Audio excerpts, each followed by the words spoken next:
بسم اللہ والصلاۃ والسلام علی رسول اللہ وعلی آلہ واصحابہ اجمعین۔ محترم سامعین و ناظرین، مرقات المفاتیح میں ہے کہ جس نے لا الہ الا اللہ محمد رسول اللہ یعنی کلمہ طیبہ 70,000 مرتبہ پڑھا، اللہ تبارک و تعالی اس کی مغفرت فرما دیتا ہے۔ 70,000 مرتبہ کلمہ طیبہ پڑھنے کا یہ فائدہ حضرت شیخ اکبر شیخ محی الدین ابن عربی رحمۃ اللہ تعالی علیہ فرماتے ہیں کہ اس حدیث پاک کی صحت کا علم مجھے ایسے ہوا کہ مجلس میں ایک نوجوان نے چیخ ماری۔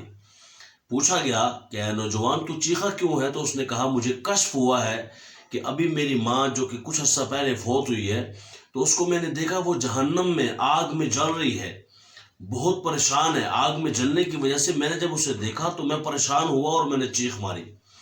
چنانچہ شیخ محی الدین ابن عربی رحمۃ اللہ علیہ فرماتے ہیں میں نے جو 70,000 مرتبہ کلمہ طیبہ پڑھا ہوا تھا، دل ہی دل میں اس کا ثواب اس کی ماں کو ایصال کر دیا۔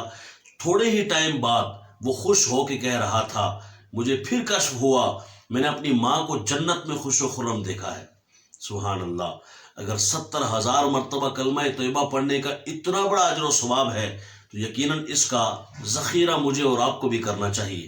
ہر لحظہ ہر گھڑی صبح و شام کے اذکار میں انہیں یاد رکھیں اور کلمہ طیبہ کا ورد زیادہ سے زیادہ کریں۔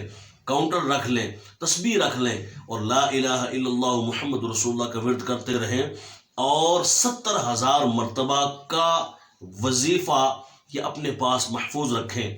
انشاءاللہ مشکل وقت میں ضرور کام آئے گا۔ اس کو ایصال ثواب بھی کریں، اپنے والدین کے لیے، اپنے دیگر احباب کے لیے۔ لا الہ الا اللہ محمد رسول اللہ کا صحیح عقیدہ رکھ کر اتنا بڑا مقام ہے کہ جو بندہ اسے پڑھ لیتا ہے اللہ تبارک و تعالی اسے 70,000 نیکیاں عطا فرماتا ہے۔ السلام علیکم ورحمۃ اللہ وبرکاتہ۔